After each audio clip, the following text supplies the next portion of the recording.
Hola, cage fighting connoisseurs. This is KidNate at BloodyElbow.com, and no, this is not the actual sixth round of Daniel Cormier versus John Jones. If you think there are 6 rounds of an MMA fight, I'm sorry that I stole your view. Go away. Everybody else, give us a thumbs up, because the people that just got hoodwinked into thinking there's 6 rounds and we had it, give us a thumbs up. They're going to give us thumbs down. This is KidNate. We're here to look back at John Jones beating Daniel Cormier, 5-round decision. Dominant performance, although not an overwhelming one. Excellent fight, though. Kind of crappy card. Tonight, joining me, I've got that effing idiot Zane Simon, although sometimes he's born down, Zane Simon. I don't even know which he is yet because he hasn't opened his mouth. And Connor Rubish, for whom I have a wild new nickname he has not heard yet, That Rascal. Connor Rubish. That rascal. That rascal. That's like the little, that's like the thing that old people drive around on, right? That's a rascal. Rascals. Yeah, it really captures like my endearing, cute personality. I'm like Dennis the Menace. Exactly. Except like a hulking martial arts professional. Dennis the Menace with a glandular problem. And a lot of kickboxing training. All right, what do you guys think about the fights? I'm perfectly satisfied. The rest of the main card, the prelims, pretty much blew, but that fight delivered. Connor, you go first. How do you rate it overall? The prelims were solid. I think the prelims overall were very, very enjoyable. It didn't start to slow down until the main card, and I didn't stop enjoying it until well after Horiguchi versus Gaudin. I thought Horiguchi's that was a fun fight. Yeah, and Horiguchi alone was just captivating enough for me to care. As he is so wont to do, Brad Tavares is what killed the momentum of the card. I can't accuse the guy of anything because, I mean, if the UFC doesn't see a slow, boring Brad Tavares fight coming by now, then I don't know what fighter. And then when you book him with Nate Marquardt, the guy that Spike blackballed for years because he was boring. How did Spike spell boring UFC fight? Marquartd or something. You were so close to getting that right. I know, I was so close. But let's stick to the main card fight. It's and then Donald Cerrone, Miles Jury, not as fun as it could have been, but from the last minute and a half of Cerrone versus Jury to the very end of the card, this was a hell of a fun main card. And before the main card, the prelims really delivered on action, some exciting prospects. Particularly impressed with Cody Garbrandt, really, really solid, and Paul Felder, the Irish Dragon. He looked like a monster against Danny Castillo. Really, really entertaining. That was a nice spinning back fist finish. But the main event, back and forth. Jones won the takedown battle, and with it the fight. Cormier, hard to say where he came out short. He was fighting on the inside. I think it was his inability to hurt Jones, his inability to take him down, and his inability to score at distance. But really got to take your hat off to him. He fought a great fight, but this is probably the high watermark for Daniel Cormier's career. Zane, sum up the card, but don't do what Connor did. Do the main fight first. Then you can, if you want to talk about something exciting and lower down the card. We'll talk about. I thought that was the card besides the main fight. No, the Jones Cormier is all anybody cares about. Damn it. That's but I love the Iron Maiden shirt. Whenever you guys are done, you know, I'm just, okay, shit. I didn't say curse. Jones Cormier was a very, very good fight. It was not an all-time great, incredible sit your kids down fight. It was not Jones Gustafsson. It was not Lawler Hendricks 1. It was closer to Lawler Hendricks 2. Whereas, like, yeah, this is a good fight and it's highly competitive, and these guys are both really good. And I was on the edge of my seat for the first 3 rounds of it. But then it just kind of slid out into a very predictable decision. Yeah, once Jones asserted dominance, then that's all he did, basically. Is it a matter of context? I mean, had Gustafsson-Jones not happened, would Cormier-Jones have seemed way more exciting and impressive? Sure, yeah. If Jones had not already lost rounds, then the thing is I've come around to the feeling that Jones-Gustafsson was a pretty clear 3-2 fight for Jones. But the fact that nobody had seen that happen to Jones before, I mean, Cormier fought a very good fight. He really hit Jones with some of the cleanest shots, a lot of harder shots than Gustafsson ever really managed to put on his chin. And, he was doing well in the clinch. To me, I think that Cormier's big drawback was just his endurance. I don't think he could keep up with Jones because I think Jones and Cormier both tired around the same time. Well, a lot of that, though, is hurtfulness. Jones was hurting Yes. Cormier, and that sucks the wind out of you. And I Jones don't is think an Cormier was hurting Jones. And I think it was because Jones was attacking the body, Cormier was attacking the head. Jones is a very attritive fighter. I think we're seeing that more and more in his fights. Fancy word. He will just like maul his opponents. And the other thing I think that really set Jones apart from Cormier is not that he was necessarily a better wrestler, but that he is a better cage general. His cage craft was at one in this fight because he refused to be kept against the fence, whereas Cormier was confident enough in his clinch abilities to have his back to the fence. And we know by now, it's not wrestling, it's MMA. That's a huge disadvantage.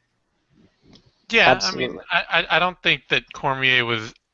I mean, I think the biggest flaws in Cormier's game are not so much like, he did really well in the clinch. In fact, in general, early on he hit Jones with 3 shots inside for every one that it seemed like Jones landed. The shots that Jones landed inside were perhaps quite a bit harder at times. I mean, some of those knees that he hit him with just seemed absolutely crushing. But I think it's just that at a certain point, Cormier's game lacks the complexity of what you need to compete at a really elite level. And I don't mean that as like, I mean, and this is something like, I mean, Cormier's never really fought at an elite level before this fight. He's never had to. He's never fought another fighter that was in the top 5 of his division. Which is interesting because he won the Strikeforce Grand Prix, but a lot of that is because so many of the top-ranked fighters fell out, Overeem, Fedor, at all. So it's no fault of his own. No, it's no fault of his own, but he's never really had to evolve the kind of really complex, diverse game. So that what we saw here was very good, and he did a lot, but it still, I think at certain points he just ended up kind of stalling out, and the more tired he got, the less he was able to do in any way. Because I don't know that Jones was necessarily less tired than Cormier, but he just had a whole lot more that he was able to draw on even as he tired. I think he had a game plan for coming at him hard in the fourth and with the double leg takedowns. I mean, and that's what sucked the life out of Cormier and the excitement of the fight. Jones just asserted dominance with that double leg takedown, boosted him, and dropped him. And can you imagine, I mean, even for a guy as iron-willed as Daniel Cormier is, and we know that with his incredible wrestling background, even if his fights haven't been particularly difficult for him throughout his career, how much it must have hurt his confidence to be that tired and then to have Jones take him down like 3 times in succession and hold him there for a brief amount of time too. I mean, fatigue makes cowards of us all, but it took fatigue and takedowns to really take away Cormier's will. Absolutely. Absolutely. And where do we go from here? To me, I think this is pretty much it for Cormier. I don't think he's going to beat John Jones. We're looking ahead to Gustafsson Rumble then in this division. What do you think about that? I just to say one more thing on Cormier. I don't know if it's that he hasn't beaten top 5 fighters before, but I think this does reveal the vast difference in what top 5 means at heavyweight and what top 5 means at light heavyweight. Even though light heavyweight is no longer the marquee division, beating Josh Barnett and Bigfoot Silva, at least in terms of athleticism, is not as demanding as beating someone like Gustafsson or Rumble or Jones. Like, these guys are so much more athletic. Yeah, and that's really what I mean. Is it would be a different thing if he'd beat, if he'd faced Junior Dos Santos or Gustafsson or even Anthony Johnson or somebody like that, somebody who had a clear competitive shot at the title, which he's never fought before. He's never fought an elite fighter in their prime before he fought John Jones. Yeah, good point.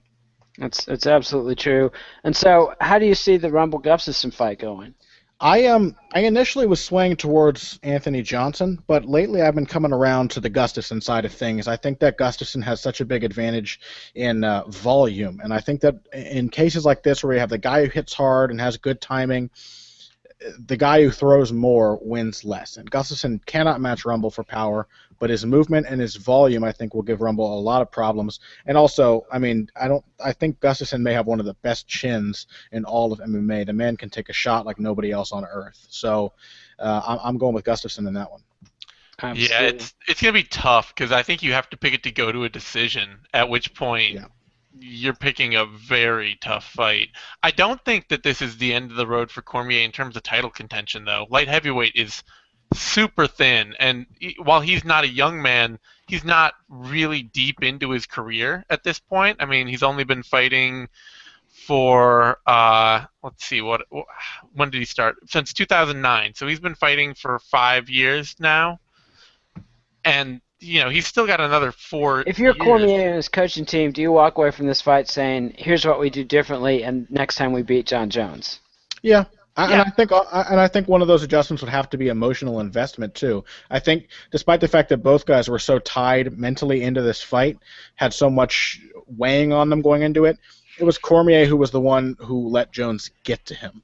I think Jones is like a high school bully. You saw the backstage footage where Jones is not clever, not smart or anything. He's just saying, you suck, and that's stupid. But Cormier says, oh, I suck. He gets all worked up about it. Like, Cormier cannot handle somebody picking on him like that, possibly because he was bullied when he was a kid, too. So, I mean, that may have caused Cormier to gas out, too. He was so invested in this fight, tried so hard to give everything and make it that so-called dogfight that he thought Jones couldn't handle. And then, ironically, the guy who came in wearing a King of the Grind shirt got ground out for 2.5 rounds. That he did, and it's. I mean, I think you're making the case that there's every reason for Cormier to stick around. I'm sure he believes in himself. He's competed with the very best and lost time and time again in college and in the amateur wrestling ranks. So I don't think he'll be daunted by that. But the bloom is off the lily as far as the rematch is not going to match this as far as hype and investment and excitement. I don't see any way possibly, but. Let's talk about the rest of the card. It opened up with a fight that was so bad that Joe Rogan said the fighter did not belong in the UFC, which I've been waiting for Joe Rogan to say for about 50 fight cards now. Finally was forced to come out and say it by Alex Dufresne, who came out overweight and apparently completely unprepared and just got lit up, and then the ref in the corner just let it go on and on and on. Ugly display. Yeah. Yeah. Dane, I felt it's that's weird. all we need to say about that fight. All right. Okay. That was a joke. You can say more if you want to. It was a comment-worthy fight. It was a fight. Like, Dufresne is one of those weird fighters that when I saw her regional, and this is like the extreme danger of seeing fighters fight cans regionally, is that you really don't know what the gaps you're going to get are. But she just seems to have entirely regressed. I mean, you'd think that getting to a bigger contract, making more money per fight, you'd be getting better training, you'd be improving, you'd be making adjustments to fight in your division, and it just seems like she's getting worse. So I don't know what's going on there, but it's not good. I think it was very hard for an undefeated fighter who's won every single one of her fights quickly in the first round to have a much more athletic, smaller fighter beating her up. You know, it really went against her expectations, what's been established by her easy career so far. Yeah. It was not pretty. And the next fight, welterweights Omari Akhmedov and Mats Nilsson, wasn't a complete disgrace to the sport. And I don't want to say Marion Renault's performance, it was anything but disgraceful. She put on a good show. But you can only do so much when you outclass your opponent by that much. But Akhmedov and Nilsson, ugly blah fight. Went to decision. Not terrible. Akhmedov started out gangbusters, gassed. I'm not even going to let you guys comment on that fight. It was nothing to speak of. Lightweights, Evan Dunham and Rodrigo Dam. Unanimous decision for Dunham. Dam has nothing. He's had nothing for his entire UFC run here. Dunham, we don't even know if Dunham has anything for anybody else in the division because Dam isn't really a UFC caliber test. On to Sean Jordan, knocking out Jared Cannonier. Zane, this one you can talk about. Okay. Yeah. No. I'm trust me. You're not missing anything that I had to say on the other two. I get. Nothing on the Evan Dunham fight? Hmm? You had nothing to say on the Evan Dunham fight? I can't say he's back. We're not having a meta discussion about the Evan Dunham fight. Anyway, Jared Cannonier, he looks athletic. He looks like he has some skill, but he's also like this is a weird thing because he almost exactly mirrors one of the better heavyweight prospects the UFC signed in Konstantin Arakin. In fact, the best prospect heavyweight prospect the UFC signed in quite a while in build. They're both like 5'11", 135 pounds, and they have a similar level of athletic ability.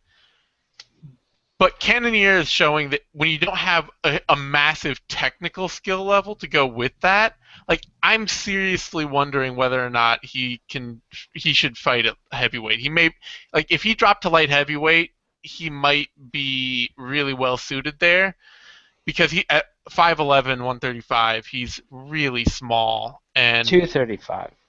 235 rather, 5'11", 235. He's really small, and Jordan, despite getting hit a few times, basically hit him once. I mean, that's all it took. Yeah. It was a slow build, and then it's suddenly over, and the fight definitely needed a finish, and it set off a quick run of 3 KOs. But let's talk about bantamweights Cody Garbrandt and Marcus Brimage. A tough fight, scrappy fight, and Garbrandt came on hard, lived up to the hype with the finisher Brimage, who put up a good fight, but Garbrandt looks like the real deal, Zane. Good eye on spotting the talent. Oh, yeah, Garbrandt's, I mean, that wasn't hard. Honestly, Garbrandt is really talented. And I was pretty shocked at how handily I thought he beat Brimage. I mean, he got hit some in that fight, but he also fought with the kind of absolute confidence that he was going to win it at all times that I don't think Brimage ever hit him with anything he didn't just totally shrug off or sell as being completely meaningless. And at the end, he dusted him. It was a great fight, and Cody Garbrandt is easy top 10 material, probably a future title contender. Fair enough. Anybody you'd like to see him fight next? Bantamweight's got a lot of guys that are just kind of floating around that. I mean, it's chew through the chum for a little while. Yeah, I mean, he could fight. I don't know. Like, there's so many nondescript guys that I don't really care about. I mean, and there are also guys like Kyung Ho Kang or somebody like that could make a pretty fun fight out of it. But I don't really care. I mean, I just want to see him fight. There's no big matchup I'm looking for right there. Fair enough. And Connor, your thoughts on that one? Yeah, I was very impressed with Garbrandt. I think one of the things I kind of look for to see if a guy has boxing ability in MMA, you think it might be the jab or something, but really it's a good left hook. Not a lot of fighters in MMA can throw a good tight left hook, and I mean we saw that in the Marion Renault fight. She was lighting Alexis Dufresne up, but she could not follow her right hand with anything meaningful. She wasn't stepping in enough. She didn't have the weight transfer for it. It happens a lot, and Garbrandt was finishing his combinations with a left hook every single time. And not only is it a safe way to pull your head back and cover up after a combination, but man, if you're exchanging right hands with somebody, you better be ready with the left hook afterwards if you want to hit him clean and put him away. And I thought Brimage did okay. It may have hurt him that he didn't train with his normal camp. He was trained out of his hometown. He didn't really seem very well prepared game plan wise for Garbrandt. He wasn't throwing nearly enough kicks. He wasn't really repeating anything that turned out to be successful. He may have won the second round, but I mean, Brimage is still a solid fighter, and Garbrandt handled him. So really kind of a name-making performance. Absolutely. And Paul Felder over Danny Castillo, upset win, spinning back fist KO. Definitely got to be the performance of the night bonus. Pretty sweet finish. What do you think about the rest of the fight? Paul Felder, man. Yeah, he really impressed me. Like those Kyokushin I want to stuff. call him dog catcher for some reason. What do you think of that? Is that a good? Why is that? I don't know. I just that just came into my head like a lightning bolt. Dog catcher, Paul the dog catcher Felder. It sounds pretty good. It's got a good rhythm. All right. Okay. Anyway, I can't remind me think of that. I'm going to stick with of any fight context in which that works. No. Like, if a chorus of "Bring the Dogs Out," who breaks out, then he's. Oh God. Yeah. Anyway, go on. We can all commit ritual seppuku and. Indeed. The thing is I get paid to do this, ladies and gentlemen. So eat it. Anyway, go ahead, Connor. If they chanted "Who let the dogs out," he'd have to leave the cage to investigate. That's the problem. He would get confused. You got to catch him. You know what I mean? He's got to round them up. He can't just stay there fighting while dogs are loose. Yeah. All right, back to the fight. Sorry. Paul Felder, the knee counters were absolutely brilliant. His head movement, little wonky, but better than almost anybody else in MMA. Like, head movement is still this thing that's just a mystical science in MMA, and Felder was moving his head and actually a few times countering off of that movement, which I love to see. And man, but the counter knees, those are the best thing. He reminded me of Brandon Thatch and of Donald Cerrone, except he was a little better defensively when he threw those knees. His timing was a little more secure than Cerrone's tends to be, and he was landing them to the head and to the body. It's something you usually see from Kyokushin guys who do it in K1 and in Kyokushin contests. You see a lot of like close range, sudden high knee knockouts, and that was just so impressive. And then just to knock Castillo out like that with a spinning back fist. Castillo went all hilariously stiff with his arms raised above his head. It's one of the most embarrassing Tank positions. Abbott laughed at John Matua for doing the spaz C's up. Now Tank everybody's Abbott laughing at Castillo. Yeah, Tank Abbott was cracking up in his armchair at home or in his barn. I think I tweeted out that Castillo was on the ground trying to start the wave. Like, nobody, it didn't catch on. No. But Castillo's lost 3 out of 4. Not a good look. Yeah, No. I mean, Castillo just doesn't really have anything special at all. I mean, he's like an okay wrestler. He hits pretty hard, but he doesn't have an amazing chin. He's not incredibly fast. He doesn't have good boxing, you know. I kind of chuckled a little bit, and I don't mean to be mean to Danny Castillo, but when they were announcing the card before the show, they said Team Alpha Male Standout, Danny Castillo. And I think he's one of the guys who stands out the least from Team Alpha Male, and that's a team of like 40 guys. He's one of the few guys with a losing record in recent years. Yeah, so. yeah, he doesn't stand out for the right reasons. No, and he's getting up there. He's also one of the older guys at Team Alpha Male, so not a good look. But it'll be. I mean, I think it's the performance Felder put on against Danny Castillo, who's still a tough competitor. I think he's for real. I think this kid has some potential. I don't know if he'll be a contender, but definitely at least a gatekeeper in the division, maybe if everything goes right. But that wraps up the prelims. Then we get into 2 sick guys. Hector, the king of the post-fight excuses, Lombard and Josh Burkeman. Burkeman fought a cagey, scrappy fight, and I enjoyed it. Lombard was, Lombard. He's moving forward slowly, but throwing some sweet hooks, dominant in the clinch, always dangerous. It was a fun fight. Not everything you'd hope for, but it was a fun fight. What do you think, Connor? It was pretty fun. I missed a bit of it. I was making dinner, so. You don't admit that on the air. Oh, I mean, it was great. I saw every second, and yet I have nothing meaningful to say. All right, Zane, talk. Okay. This was unfortunately. I kind of kept tweeting this out before the fight started, and it was like, you realize Josh Burkeman's never been knocked out, and Hector Lombard has a whole shitload of really crappy fights that nobody wants to watch again, right? Like, we've seen this happen before, and this is kind of classic Bellator Lombard, where he wins, and he's dominant, he's athletically in a class that, the top 1% of fighters inhabit, but he doesn't have a style that is visually pleasing, and unless he gets the quick knockout. No, he either lands one huge shot that puts you out. Sometimes 2 or 3.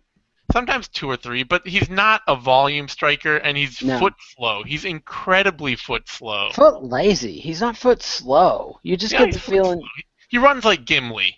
Yeah, and he doesn't even try to run. He just ambles. Oh, Jesus. He runs like Gimli. Well, I mean, I do have something insightful to say about this. Throw it in. I think this reveals 2 things. One, Josh Burkeman is a cagey veteran and knows how to survive with a dangerous fighter. I think he will be a very interesting fighter to have in the middleweight division. Or welterweight division. I think he's going to give some guys some interesting tests. He'll probably be a really fun gatekeeper, like somebody who, against somebody dangerous, it'll prove how dangerous they are without him getting stopped, and against somebody not good enough, he's going to knock him out, because that's what he does. And I think it also showed that Hector Lombard may have kind of discovered how to fight, with his hugely muscular frame for 3 rounds. I think he may have shown a little bit more maturity. I will never accuse Hector Lombard of being a mature person. I've seen too much of his online behavior and heard too many gym stories about him to say that. But I think he may have matured at least in that regard, where he's not just going to go out there and try and knock your head off and then lose a boring fight. Very He's fair, gonna, but he did redeem himself by immediately accusing Burkeman of running in his post-fight speech. Yeah. And then immediately after he's outside, at least he waited to get outside the cage to say he was sick, but he wasted no time. I think the second he stepped out of the cage, he started telling people he was sick for the fight. Burkeman replied in kind, so that feud's still going on. But let's speak about more exciting things. Flyweight, Kyoji Horiguchi and Louis Gaudin. This one was a fun one. Horiguchi took the decision. Every fight on the main card was a unanimous decision, so that kind of tells us something about not the most thrilling card we've ever seen. But Horiguchi, Gaudin was game, but Horiguchi outclassed him athletically, and I had a little insight about karate. I know you guys are going to be holding your breath for this one, but the thing about karate, it's not just the distance and the timing, it's also the way that the combinations are dynamic through space. Because of the kicking and the spinning, they can follow an opponent landing combos in a way that boxing and fuck off. Another strike. When you ask someone to hold your breath, you have to make it short, okay? I see. Okay. Don't take everything literally. All right. Well, you got a staff of Amelia Bedelias. All right. Tell me something insightful now that I've babbled. Well, explain what you were saying again. I'm sorry, Ned. I was too focused on Zane's face. The combinations he was throwing while the guy was backing up, or even backing up laterally, and kicking forward and leaping forward with kicks and punches, I think that is a very karate excels at that in a way that boxing and Muay Thai don't, where dynamic combinations through space. That's what I totally agree, and I think that may make Horiguchi successful with a kind of Machida-esque style, more so at flyweight than Machida was at light heavyweight, because flyweight is the division where everybody is so fast they can just rely on leaping out of range to get away from things, and it is so hard to just run away from Kyoji Horiguchi. He's actually very good at it himself. When he wanted to run, he ran, but when Gaudin wanted to run, there was a kick or a long punch or a flying knee coming after him. He could not get away like that. To me, though, the story of this fight was rhythm. Kyoji Horiguchi is one of the most interesting rhythmic fighters to watch in all of MMA, and even though he has a good jab, and sometimes he throws like this Jack Dempsey jolt, where he'll like just step forward and his whole body is just rigid. He throws this jab out of nowhere, and it's just like a telephone pole in the face. But despite that, he doesn't need a jab to set things up because his rhythm does it for him. He will be just kind of look like he's doing this little casual dance, moving along at one speed, and then out of nowhere, always at the exact moment that you don't expect it to come, it's a lead right hand or a lead round kick. Like, he can throw all of these big strikes with no setup because you just can't possibly time him. It's so hard. And my other takeaway from this fight, not to go on too long, but I think this is probably the only other fight in the main card worth talking about, is that Tiger Schulman, trainer and cornerman for Luis Gaudin tonight, not a very good strategist. He was in there telling Gaudin, win the exchanges, win the exchanges. You can't go in there with a guy like Kyoji Horiguchi and just expect to land the better punches. He let Horiguchi establish his own rhythm, and therefore he let Horiguchi fight on his own terms all night. I mean, Gaudin needed somebody telling him, stay on him constantly push, punches. It doesn't matter if they land. You cannot let him have the space. You cannot let him fight at the speed he wants to fight. And he didn't do that. And I think we saw how dangerous Horiguchi is when you let him have that room and that time to build his confidence and his flow. Fair enough. Zane, what do you have to add? Gaudin has really only been at his best when he can just pour it on somebody for round after round and work in volume. Yeah. The moment he's out in space trying to work in like a fight context of like, oh, well, let's trade back and forth and give each other time, work on techniques, he's not really technically deep enough to do that. He's kind of John Moraga-esque in that he's a good opportunist, and when he can work in volume, he can do some good things, but I think John Moraga is a great comparison. I think both of those guys, technically, it's all there. I think it's all strategic application. Like, Gaudin is great in a war, but if you don't give him a war, he kind of runs out of answers. Yeah. He didn't look bad. He looked unprepared. The other thing that I just wanted to put into here, and somebody made the comparison on Twitter, which I really liked, was that Horiguchi is kind of like this weird little Dominic Cruz Lyoto Machida mashup, Yeah. and that's Yep. like really kind of an insane thing to wrap your head around. Somebody that can combine those two styles and make them work into something functional. It would be nice if he had a little bit more of the knees and the clinch of Machida and some of the trips. Mm-hmm. That's what I was thinking. We need to see more of his infighting game before we can really feel confident about his chances against Demetrius Johnson, because we know exactly what Mighty Mouse is going to do. Mighty Mouse always comes with a good strategy with Matt Hume in his corner, and we know how good Mighty Mouse is in the clinch and in the scrambles on the ground. So it would be nice to see him against somebody who's going to push him a little bit in the wrestling department. Yeah, his wrestling and his grappling, so far, they're both very technically sound and they're both very functional, but they're really unexciting. Yeah. That's the big takeaway for him, is like you can't really think of a time when Horiguchi's really looked like, oh man, remember when he did that on the ground, or hit that great takedown or something like that. He's powerful and he's functional, but it's not. It was nice when he swept Gaudin and went right to knee on belly. I mean, like, he did a good job staying out of his guard. It looks pretty technical, but we just haven't seen enough of it prolonged. And there's no way that Horiguchi stays out of Demetrius Johnson's hands for 5 rounds if they fight. No. He's going to end up in a clinch. Yep, absolutely. So that was a good fight, but then the Tavares-Marquardt fiasco. Like, there was one moment where Tavares hit he had the overhook and got a hip toss and was airborne while he was tossing Marquardt. That was fun. Otherwise, I was ready to pay Zuffa to stop having this fight. Like, I'll add to the pay-per-view card so I don't have to watch this. Like, let's make it $80. Like they didn't. Wouldn't that be great? Like, if it came across the screen in the middle of the show fight, we'll stop this fight from happening. For $80. Like one of those Jerry's Kids fundraisers. Exactly. It stops sooner the more people call in. Exactly. So that's all I have to say about that one. Cerrone and Jury, though, disappointing, but Cerrone's lightning fast omoplata at the beginning of that fight was really, really tasty. Yeah. I mean, the thing that was baffling to me is that Miles Jury went for 1 takedown and lost the entire round as a result, and the first thing he committed to in round 2 was a takedown attempt. I was like, I don't know. I honestly, the thing I took away from this fight, I think it may be good for Miles Jury, because I think Cerrone was right. Miles Jury is very, very cocky, has the utmost confidence in his abilities, but to the point that he has no respect for what his opponents are going to bring to the table. And I think that really bit him in the ass here. Like, he thought he could just do his Miles Jury thing, his alliance kickboxing style, and beat Donald Cerrone in a Donald Cerrone fight. And Donald Cerrone beat him on the ground, and then he gave Cerrone too much time to get into his rhythm. He didn't push him early like he should have done. We all know Cerrone's a slow starter. He just thought he could do his usual thing, and Cerrone, I mean, it wasn't very fun, but Cerrone put a beating on him. It was really, like, Miles Jury did not have one significant moment of offense in that fight. No. And it wasn't a dominant loss. He didn't get dominated, but it was bad. He ran away a lot and got cracked. I think he got dominated, honestly. I mean, that fight wasn't good enough for it to be dominant. It was, if to the level that Cerrone was dominating Jury when he had the opportunities, he didn't, that was not a crushing win. It was an ugly, slow fight in which very little happened.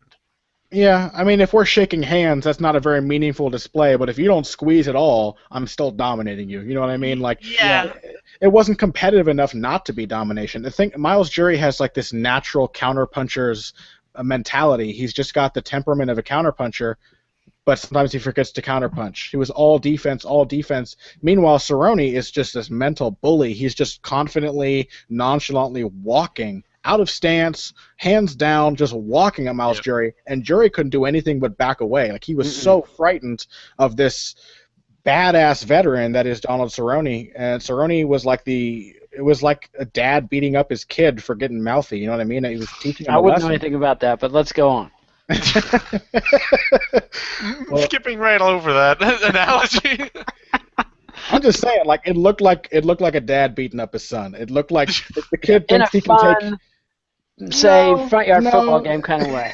Also, Donald Cerrone's wind-up low kicks at the end of the fight were hysterical. Yes. I was cracking up. He did not make any effort to conceal what he was doing. He kicked jury in the shins and the knees and the bottom of the feet. He didn't give a damn. He was just humiliating him. But that's what I mean. Like, Miles Jury thought he could step up and fight a top 5 lightweight. Donald Cerrone was like, sit down, son. You still have some things to learn. It was a fight that could actually be a stepping stone for Miles Jury, depending on what he takes away from it. Yeah, maybe stop kickboxing with Alliance. I don't know. Like, Maybe. Yeah. So does this earn Cerrone a title shot? I mean, Pettis demolished him when they fought out. When Pettis wasn't the champ. I have no interest in seeing Donald Cerrone fight Anthony Pettis again. no. No interest. I love seeing This fight Donald didn't Cerrone prove fight. anything to me for Cerrone, honestly. No. So well, we'll see. And Pettis' dance card just got punched. He's going to be fighting in Dallas, and now against RDA. Yep. Rafael dos Anjos. So, but back to the main event: Jones versus Cormier. Final words. Sum it up in a sentence or less. Connor, you go first. Despite what I said after the Gustafsson fight, before the Glover Teixeira fight, Jon Jones is still getting better and adding things to his game, and I think it says a lot about Jon Jones' personality that for him the fundamentals were the crazy flashy shit, and that the actual fundamentals are the things that he's picking up through experience. His personality is all flash, all arrogant, bravado, but he's maturing as a fighter and as a person and turning into just a more real entity in both ways. Absolutely. And Zane, your final takeaway? Yeah, I mean, Jones is easily the best fighter in the world right now. I mean, Jose for Aldo. MMA? Jose Aldo. No. I'm not high on Aldo right now, but Chris Weidman, man. I love Jose Aldo. I love Chris Weidman, but if we're talking the kind of dominant wins over the level of competition, Jon Jones is at a point that they don't compare. I mean, Chris Weidman's his title reign is still in its early stages, even if it looks great. And Jose Aldo's is good, but Mark Hominick does not match up to Lyoto Machida or Alexander Gustafsson. You know? Yeah. Resume-wise, skill-wise, I would say Aldo. Resume-wise, Jones all the way. Resume-wise, Jones all the way. And it's just, I mean, he's fighting at this point, there shouldn't be any argument about. It's strange to think that there are people who still carry their hate to Jones to like an he's not any good point. Like that's crazy town. He's just tall. Yeah, he's just tall. He's just tall. That's all. And at this point, we've gotten, and I said this going in, that I can't pick against Jones in any fight you could give him until I see him lose. Like, I would even say a fight against Cain Velasquez, I would not pick him to lose that fight. Wow, that's pretty bold. Rumble, I'm very curious to see Rumble versus Gustafsson, because if Rumble goes through Gustafsson the way he did through Big Nog, then I would be tempted. Nog. Yeah, Little Nog, sorry. God damn it. That could not. There's no possible number of universes in which that happens. That's probably a good point. This fight was like on a tantalizing edge where there were a couple times where you almost sensed that if Cormier could just push a little more, he could break Jones. If he could just put a few more punches together and stay close to him, he could break him. Where Jones started to get a little lazy, his defense started to fall apart. He started to look worried as these punches were landing, and Cormier couldn't do it. And I'm not sure that anybody else is a good enough combination puncher to do that. And I honestly think that the way that Jones has expanded his game, he's going to get inside on Gustafsson if and when they rematch again. He's going to get close and work his wrestling. He's not going to overlook it like he did the last time, and it's going to be a very different fight. It's really hard to pick anyone at 205 beating Jones. I don't know, man. It's just going to take – I mean, the only thing is that at heavyweight, maybe somebody can crack him hard enough with one punch to daze him, but, like, Cormier seemed so close and just could not get it. And then Jones came back and broke him. Do you think that if Jones beats the Rumble Gustafsson winner, he needs to move up to heavyweight and then the division is cleared out and he's ready to move on to bigger and better things? Honestly, I'd like to see him wait until his body is ready for heavyweight, till it starts to become like I don't want to see Jones going up too soon. I'm fine with seeing, and you never know, like 2 years from now, there could be some contenders coming out of the woodwork. 2 years ago, nobody saw Gustafsson and Cormier. We thought we were running out of challengers. And so there could be some more light heavyweights coming up that just haven't really revealed themselves yet. I'd rather see Jones like when he hits 30 than maybe think about moving up to heavyweight, but he's got some time before he needs to do that. And I mean, Jones is king of a dead division. I don't want to see that division get more dead. Like, without John Jones, like, there would be some light heavyweight fights worth watching, but you would immediately, you know, I don't see between Johnson, Gustafsson, and Cormier, I don't see that dominant figure that like would draw me to, you know, to like, oh, this is the dominant champ. Like, Jones is the champion of light heavyweight, and Jones with that, is light heavyweight. That division would be a much less fun division to watch. Yeah, absolutely. I don't think it's a case of Anderson Silva. You know, middleweight seemed dead, and it was largely because Anderson Silva killed it. But when Anderson fell out of commission, there were a bunch of guys coming from Strikeforce. There were all these people lined up waiting in the wings to make that division what it is now, which is a very exciting place to be. Light heavyweight, I mean, at this moment, doesn't have those guys, and it's just a wasteland. And it's Jones's fault. I mean, Jones, with his slash and burn all the way, he just cut a swath through the division. But, you know, without Jones, what is light heavyweight actually? Yeah. Well, fair enough. Well, any final thoughts?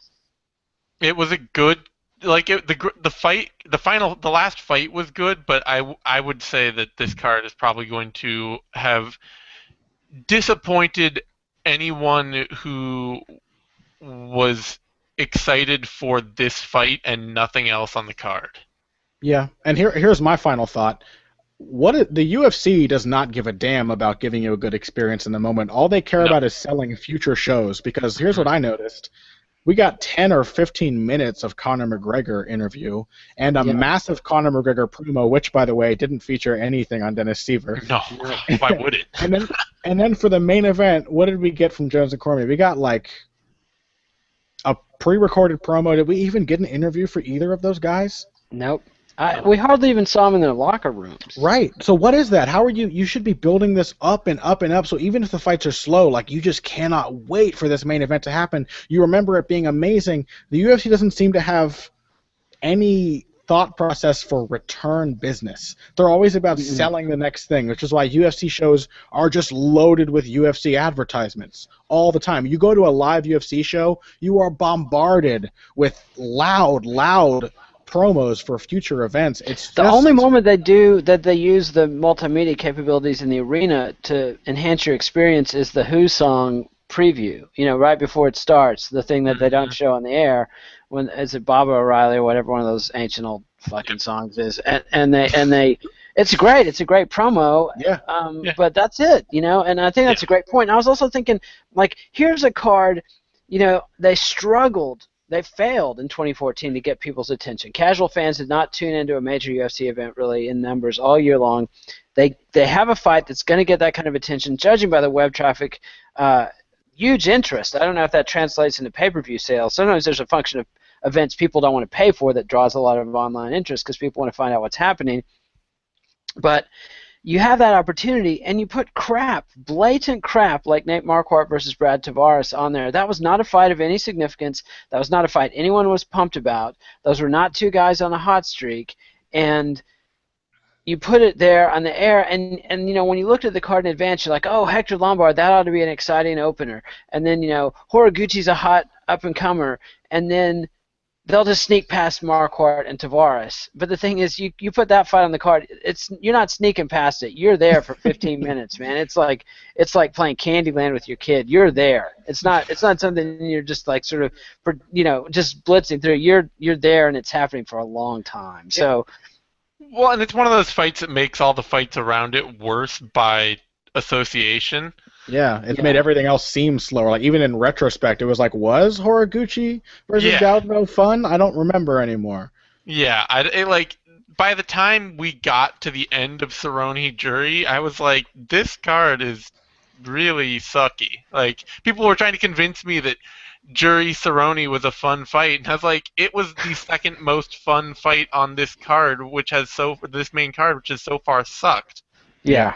And I, that's not a good thing to be. Like, I'm a fight fan, and even more so an analyst first and foremost. Mhm. Like that's what I pride myself on doing. But I'm also human, and when I watch an event, I want to be entertained as much as I want to see good fights. It's not just about the fights. I want to be entertained. I want to see a good show, and not to be so down in the UFC. I guess at BE we're known for being UFC haters or whatever. But let's compare this, which was the first event of 2015 for after a rough year for the UFC. Compare this to Bellator's first Scott Coker marquee event after a relatively uninteresting time for Bellator. They pulled out all the stops for that card. It looked so different. They changed things up. It was just like an electric feeling, even though the fights didn't, in the grand scheme of things, really matter, except for the co-main event. Really, nothing was that important. But the show felt big and it felt dramatic. And here, we saw the exact same show that we saw through an entirely uninteresting 2014. The production was the same. They didn't try to hype anything up differently. They had magic here with the hatred between Jones and Cormier. They had absolute showmanship. And the skill and the records of these guys. This is literally the first time in UFC history I can think of where we had guys with winning streaks of this length running into each other. It was the fight that the UFC could make, and they just shit the bed. They did not try to sell it during the event, so it just, like, the fights could have been overlooked if the event itself didn't just fall flat.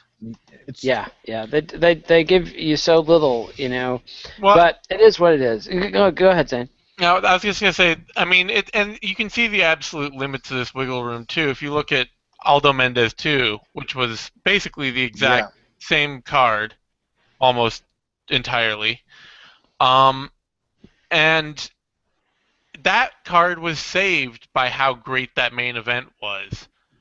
But that's the kind of main event you have to save a card like that. And you didn't have it here. Like, this main event was good, but it was not nearly as good. It was not that level of Aldo Mendez 2, where you're just like, this is the most amazing fight I have ever seen. Yeah. You weren't really wrapped up in the moment. Like, I mean, for the first 30 seconds of Jones Cormier, I thought maybe we were in for like a Marvin Hagler, Tommy Hearns kind of thing. I was like, wow, they're really going at each other. But, it kind of slowed down. For the first 3 rounds it was there, but after that it just kind of... They got tired. It was a very rough fight. They're 205 pounds. They're big. It's...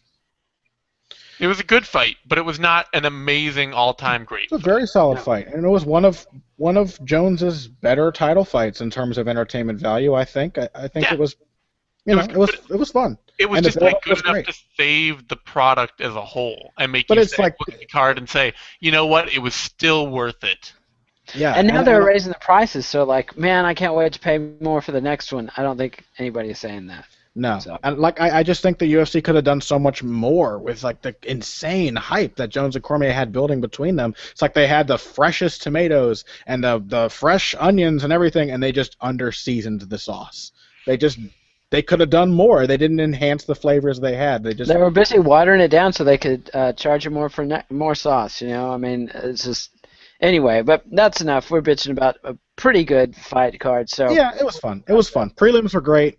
Good like star-making performances for Felder and Cody Garbrandt and Jones Cormier. I think it paid off. I think it was a solid fight. Very solid. Yeah, it really was. It was 25 minutes of high level MMA. Really competitive. Both guys put on excellent performances. So it wasn't Hagler Hearns. It wasn't Shogun Henderson. But it was. A very good fight. So anyway, I hope everybody enjoyed the fight, and we give you your money's worth. We'll just keep talking forever about nothing, so we'll wrap it up. So all right, I'll be back tomorrow with the bathrobe review. Maybe Eugene will definitely be back with a knuckle up, and then rinse and repeat, onward and upward. Another new year of cage fighting, hoo-ha, and falderall. So give us a like on YouTube. Subscribe to MMANation.com on YouTube. Follow us on Twitter at BoxingBush, BUSCH, at TheZaneSimon. At KidNate, read us on BloodyElbow.com, and adios MMA aficionados. Thanks, guys.